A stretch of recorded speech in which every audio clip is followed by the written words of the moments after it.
بسم الله الرحمن الرحيم. الرحمن الرحيم. السلام عليكم ورحمة الله وبركاته.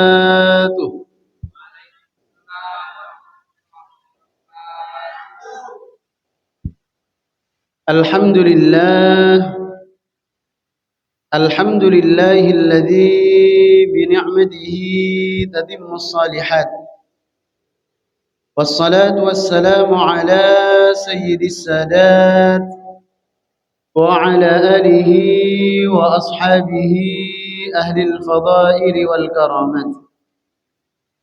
قالوا سبحانك لا علم لنا إلا ما علمتنا إنك أنت العليم الحكيم. رب اشرح لي صدري ويسر لي أمري واحلل عقدة من لساني يفقه قولي. اللهم انفعنا بما علمتنا وعلمنا ما ينفعنا وزدنا علما نافعا. أما بعد. Yang kami hormati segenap pengurus Masjid Baitus Salam,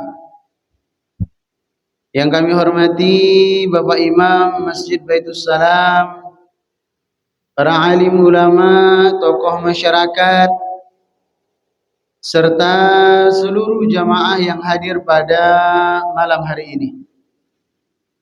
Bersyukur kita kepada Allah dengan sama-sama kita mengucapkan Alhamdulillahi Rabbil Alamin atas segala nikmat dan karunia yang telah Allah berikan kepada kita. Yang paling besar kita rasakan pada malam hari ini adalah ditanamkannya ke dalam hati kita rasa nikmat dalam beribadah kepada Allah Subhanahu wa taala, sehingga kita lebih memilih untuk salat berjamaah di masjid daripada salat sendiri di rumah. Meskipun sama-sama sah, tapi secara pahala jauh berbeda, secara kualitas ibadah jauh berbeda. Apalagi kenikmatan kita dalam beribadah juga jauh berbeda. Tidak sempurna syukur kita kepada Allah kalau tidak kita iringi dengan bersalawat kepada Rasulullah. Maka dari itu kita bersama-sama bersalawat kepada beliau dengan kita mengucapkan Allahumma salli ala Sayyidina Muhammad wa ala ali Sayyidina Muhammad. Jamaah sekalian yang dimuliakan oleh Allah, kita masih berada di bulan Rabiul Awal, di mana setiap masjid, musalla, perusahaan bahkan mengadakan peringatan Maulid Nabi Muhammad sallallahu alaihi wasallam. Poin yang selalu menjadi pembahasan adalah akhlak Nabi Muhammad sallallahu alaihi wasallam. Sejarah kehidupan Nabi Muhammad sallallahu alaihi wasallam. Tapi pada malam hari ini kita akan mengkajinya dari sudut pandang yang berbeda mengenai kemuliaan umat Nabi Muhammad sallallahu alaihi wasallam. Tidak seperti umat-umat terdahulu, sebagaimana dijelaskan di dalam Al-Quran, jamaah sekalian. Umat terdahulu itu Allah menghukumi dosa-dosa mereka tanpa ada sedikit pun keringanan azab. Misalnya kaum 'Ad, saat mereka bermaksiat kepada Allah, menentang kepada Nabi dan Rasulnya, saat itu juga dibinasakan oleh Allah. Kaum Nabi Lut karena berperilaku LGBT, saat itu juga dibinasakan oleh Allah. Kaumnya Nabi Isa karena mereka berusaha membunuh nabinya sehingga Allah selamatkan Nabi Isa alaihi salatu wassalam, pun juga langsung dibinasakan oleh Allah. Berbeda dengan umat Nabi Muhammad sallallahu alaihi wasallam.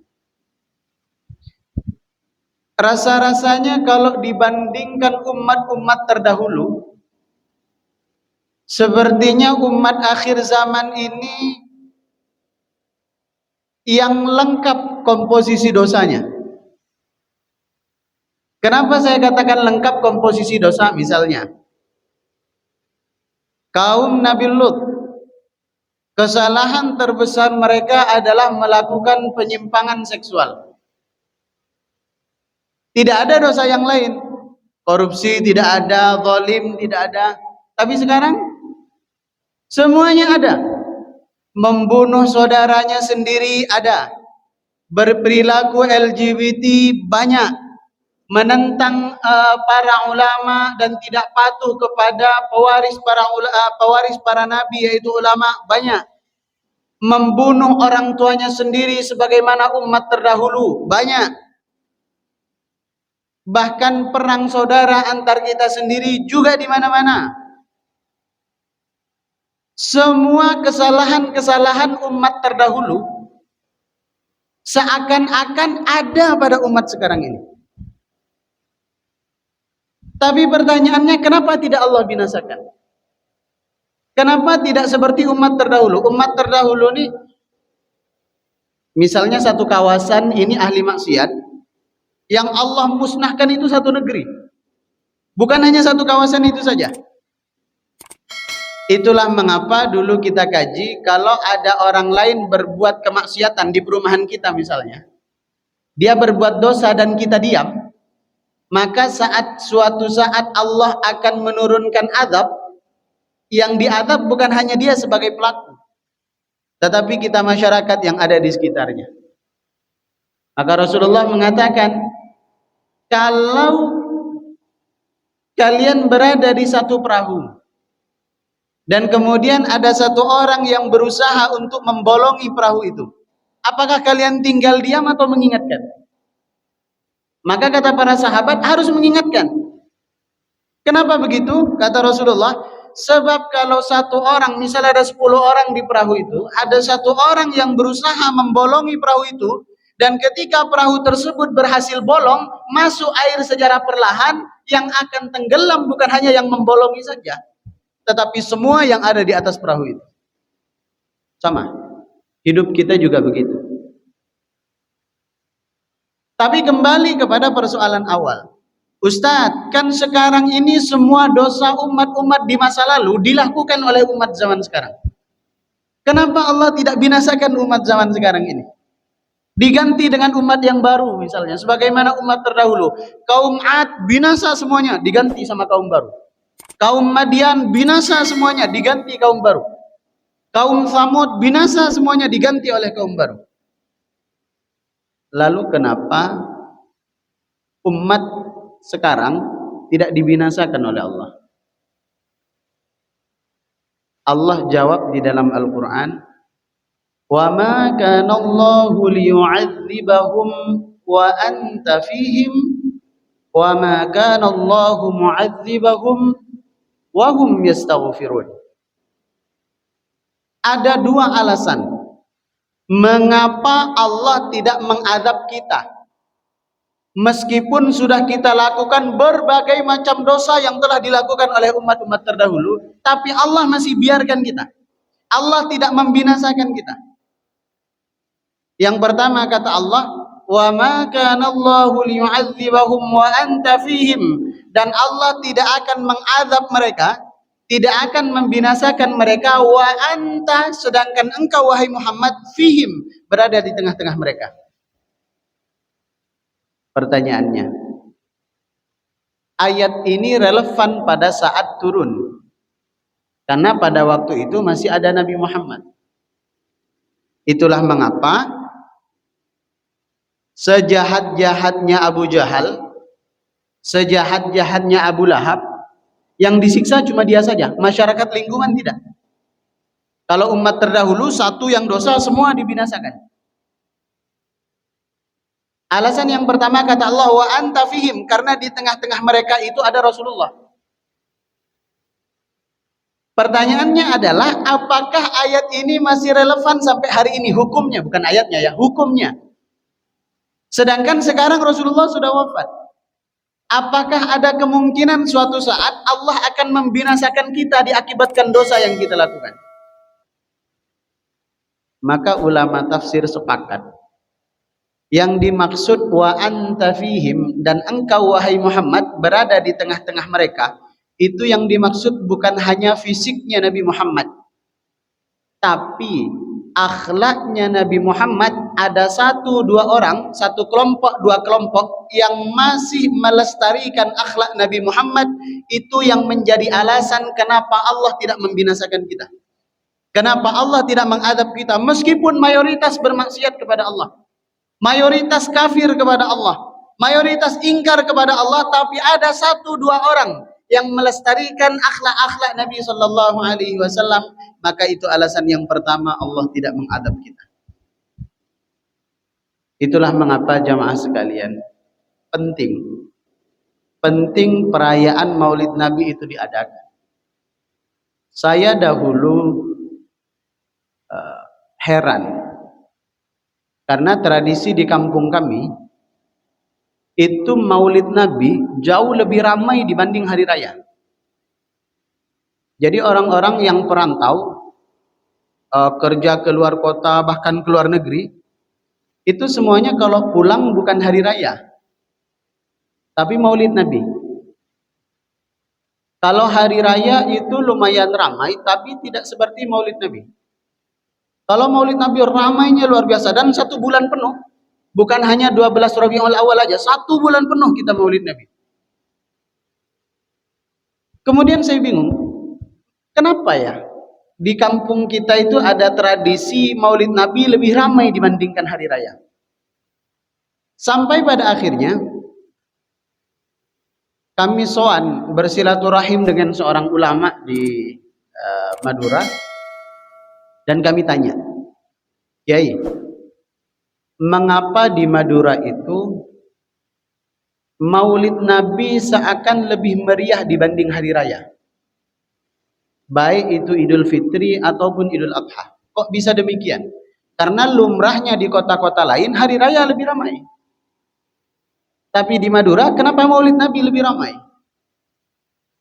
Kemudian beliau menjawab, yang jawaban itu menjadi prinsip saya sampai hari ini. Beliau mengatakan, hari raya, berhari raya, sholat hari raya, itu tanda bahwa kita Islam. Bergembira atas lahirnya Rasulullah, itu tanda bahwa kita beriman. Kita berhari raya, itu tanda kalau kita Islam. Tapi bahagia atas lahirnya Nabi, itu tanda bahwa kita beriman. Beda levelnya. Kalau hanya sekedar berhari raya, ada tidak di antara kita yang berhari raya meskipun tak puasa? Banyak. Sholat fardu tidak pernah, tapi sholat id nggak mau ketinggalan. Banyak. Semalam udah takbir keliling, Allahu Akbar, sampai subuhnya kesiangan. Tapi begitu bangun jam 6:30, kagetnya luar biasa. Waduh, ayo cepetan keburu, nanti kita telat sholat idnya. Padahal tidak sholat subuh dia.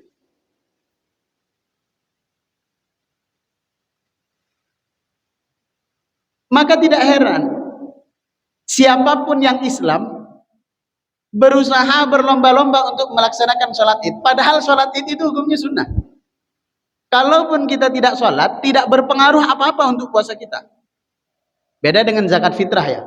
Kalau kita nggak bayar zakat fitrah, itu berdampak kepada puasa kita. Tapi kalau nggak sholat id, nggak masalah. Karena itu juga hukumnya cuma sunnah. Tapi bergembira atas lahirnya Nabi Muhammad sallallahu alaihi wasallam itu fardu ain, bukan fardu kifayah. Menjadi ciri keimanan kita kepada Allah Subhanahu wa taala. Itulah mengapa kalau ingin lihat orang yang Islam, lihat di hari raya. Tapi kalau ingin lihat orang yang beriman, lihat seberapa gembira dia atas kelahiran Nabi Muhammad sallallahu alaihi wasallam. Kemudian alasan yang kedua, kenapa Allah tidak membinasakan kita padahal sudah semua dosa kita lakukan sebagaimana umat-umat terdahulu.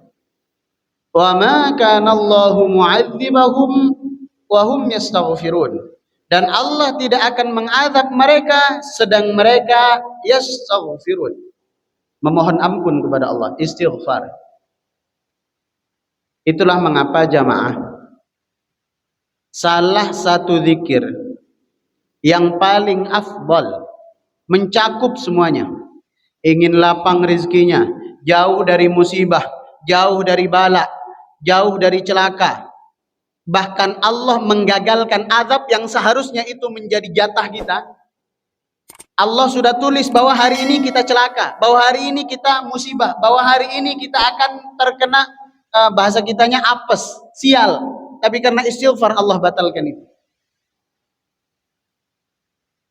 Maka kalau ada jamaah datang kepada saya, Ustadz, apa zikir yang paling afdal? Salah satunya saya jawab, istighfar. Karena istighfar itu include semuanya. Kita memohon ampun, kita meminta sesuatu kepada Allah, kita minta dihindarkan dari mara bahaya, istighfar. Itulah mengapa selama di dunia ini syarat yang pertama ada orang yang mengamalkan akhlak-akhlak Nabi sallallahu alaihi wasallam, itu yang menjadi penyebab Allah tidak akan binasakan kita. Alasan yang kedua, selagi ada orang yang beristighfar di tengah-tengah kita, itu juga menjadi alasan kenapa Allah tidak azab kita. Sampai-sampai Rasulullah menggaransi, man lazimal istighfar, barang siapa yang istiqomah membaca istighfar. Nabi itu kalau bersabda bukan hanya sabda saja, tapi berikut juga dengan contohnya. Sehari dalam riwayat Nabi itu beristighfar, ada yang mengatakan dalam satu riwayat 70 kali, dalam riwayat yang lain 100 kali. Nabi istighfar seenggak-enggaknya 70 kali sehari. Kita habis sholat langsung kabur. Masih tanya dalil lagi, apa dalil istighfar setelah sholat? Masih ditanya dalilnya. Padahal Nabi sudah memberikan contoh 70 kali sehari minimal beristighfar. Karena kata Nabi, man lazimal istighfar, siapa yang istiqomah membaca istighfar, ja'alallahu likulli dhiqin makhraja. Allah akan menjadikan kesempitannya, masalah hidupnya diberikan jalan keluar terbaik. Walikulli hammin faraja. Yang kedua, bukan hanya persoalan hidup diberikan jalan keluar, tetapi juga walikulli hammin faraja. Setiap kesedihan kita, setiap kesempitan kita, Allah akan berikan kelapangan. Setiap kesedihan kita, Allah akan berikan kabar gembira. Dan yang terakhir, wa razaqahu min haitsu la yahtasib. Allah akan datangkan rizki kita dari jalan yang tak disangka-sangka. Makanya gampang saja. Kita dapat 3 sekaligus. Jadi ada masalah diberi jalan keluar terbaik, kesedihan didatangkan pelipur lara, diberi rizki dari jalan yang tak disangka-sangka, plus dosa kita diampuni oleh Allah, istighfar. Bahkan jemaah sekalian, ada salah satu kisah yang sangat masyhur sekali, sangat masyhur. Ada seseorang, ini kejadiannya di Irak, di Baghdad. Ada seseorang yang sedang melakukan musafir, perjalanan. Dan sampai ke Irak sudah malam hari. Sehingga beliau ikut sholat berjamaah dan hendak tidur di masjid karena kan musafir, tidak ada tempat tinggal. Zaman dulu belum ada homestay. Belum ada hotel. Jadi beliau berkehendak untuk menginap di masjid karena beliau musafir. Tapi oleh takmir masjid dimarah. Jangan tidur di dalam masjid. Nanti ada najisnya. Bukan karena pipis di masjid, bukan. Buang kotoran di masjid, bukan. Tetapi khawatir orang yang tidur di masjid tidak pakai bantal, itu kalau ngilernya nggak najis. Kalau tidak pakai bantal. Karena secara hukum fikih, apa yang keluar dari dalam perut najis. Tapi kalau hanya cairan yang berada di mulut, tidak najis. Kalau kita tidur pakai bantal dan kita ngiler, posisi kepala kita lebih tinggi daripada perut, kemungkinan ilernya yang keluar itu tidak najis karena cuma cairan di mulut. Tetapi kalau kita tidak pakai bantal, posisi kepala lebih rendah daripada perut, kemungkinan yang keluar itu cairan yang dari perut, sehingga dihukumi najis. Maka kata takmir masjid, tidak boleh tidur di masjid, nanti najis pula masjid kita. Akhirnya beliau tidur di emperan-emperan tepi jalan. Sebelum beliau tidur, tiba-tiba ada penjual roti yang mau pulang ke rumahnya setelah habis berdagang seharian. Kata si penjual roti ini, "Pak, kok tidur di sini?" "Iya Pak, saya musafir. Tadi mau tidur di masjid tapi dilarang." Kemudian kata si penjual roti, "Udah Pak, daripada tidur di sini dikira gelandangan, nanti tidur aja di rumah saya." "Oh iya boleh, silakan tidur di rumah saya." Akhirnya dibawalah ke rumah si penjual roti ini. Sambil musafir ini tidur, tukang roti ini tidak langsung tidur, mempersiapkan dagangannya, adonannya untuk dijual keesokan hari. Tapi yang membuat musafir ini tidak nyenyak tidurnya, karena si tukang jual roti ini sambil mengadon rotinya, sambil menggoreng dan mengkukus rotinya, selalu beristighfar. Jadi diadon, astagfirullahaladzim. Nanti rotinya digoreng, astagfirullahaladzim. Nanti dikukus, astagfirullahaladzim. Pokoknya nggak berhenti, istighfar terus. Kemudian si musafir ini tanya, "Pak, boleh saya tanya sesuatu?" "Ya, silakan." "Saya dari tadi memperhatikan Bapak, setiap waktu istighfar terus. Lagi goreng istighfar, lagi mengadon istighfar, lagi mengkukus di istighfar. Kenapa istighfar terus?" Kemudian kata si penjual roti ini, "Sejak saya mengistiqomahkan membaca istighfar, tidak ada satupun doa saya yang tidak diterima oleh Allah. Semuanya dikabulkan. Setiap waktu istighfar, sambil dagang keliling jualan roti, istighfar terus. Dan terbukti Allah tidak pernah tidak mengabulkan doa saya. Semuanya dikabulkan." "Oh iya, iya. Kecuali satu yang belum Allah kabulkan." Akhirnya penasaran. Musafir ini penasaran. Memangnya apa doa Bapak yang semua Allah kabulkan, tapi tinggal satu itu saja yang belum dikabulkan? Kata si penjual roti itu, "Saya sudah sedari dulu berdoa kepada Allah, ingin berjumpa dengan Imam Ahmad bin Hanbal." Musafir ini kaget, karena ternyata beliau sendiri adalah Imam Ahmad bin Hanbal, pendiri madhab Hambali, murid langsung daripada Imam Syafi'i. Ini menjadi iktibar untuk kita semuanya, bahwa sekali lagi alasan mengapa Allah tidak mengadab kepada kita padahal semakin banyak, semakin hari maksiat yang kita lakukan. Pertama, karena ada segelintir orang yang masih mencontoh akhlak mulia Nabi SAW. Dan yang kedua, Allah tidak membinasakan kita sebagaimana umat-umat terdahulu, karena masih ada 1, 2, 3 orang yang istiqomah setiap waktunya beristighfar, memohon ampun kepada Allah Subhanahu wa taala. Mudah-mudahan orang-orang itu adalah kita. Mudah-mudahan yang mencontoh perilaku Rasulullah itu adalah kita. Mudah-mudahan yang istiqomah beristighfar setiap waktu itu adalah kita. Sehingga dengan itu semuanya Allah selamatkan kita dunia akhirat, Allah mudahkan urusan kita dunia akhirat, dan Allah kabulkan, Allah ijabah segala doa dan keinginan-keinginan kita. Amin ya rabbal alamin. Jamaah sekalian yang dimuliakan oleh Allah, sebelum ditutup ada tanya jawab kira-kira? Sebenarnya isya'nya masih cukup lama, jam 7:07 kalau nggak salah. 7:07 atau 7:08? Kayaknya. Oh 9.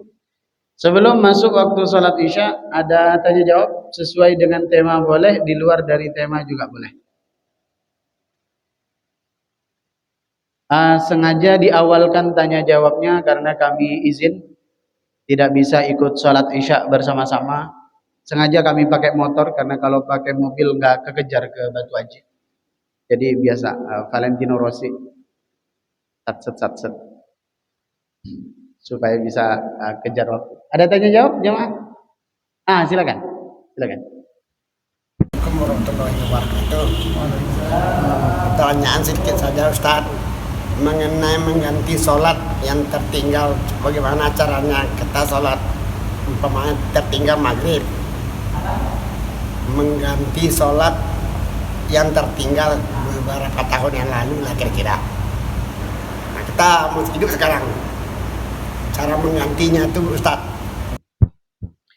Masya Allah, ini pertanyaan yang luar biasa. Ada sholat yang tertinggal di masa lalu dan beliau hari ini bertanya bagaimana cara menggantinya. Saya menganggap itu satu anugerah yang luar biasa. Kenapa? Masih teringat tentang sholat di masa lalu yang ditinggal dan hari ini tergerak hati untuk mengganti. Karena banyak di antara kita yang sampai lupa berapa kali dia tidak sholat. Bahkan hatinya tidak tergerak untuk menggantinya seperti apa. Jadi bagaimana cara, berarti hukumnya menqadha, mengganti sholat yang ditinggal di masa-masa lalu. Ada dua pendapat ulama cara menggantinya. Pertama, ini cara yang lebih aman supaya tidak timbul fitnah, adalah melakukan sholat itu di masing-masing waktunya 2 kali. Misalnya sholat maghrib berjamaah dulu, berarti kita niat makmuman lillahi ta'ala. Setelah sholat maghrib berjamaah selesai, kita sholat lagi. Jangan sholat qobliyah dulu, sholat qadha dulu. Qadha apa? Maghrib. Berarti yang tadinya ada an makmuman lillahi ta'ala diganti niatnya qadhaan lillahi ta'ala, mengganti sholat yang tinggal di masa lalu. Jumlah rakaatnya sama, takbir-takbirnya sama, bacaannya semuanya sama.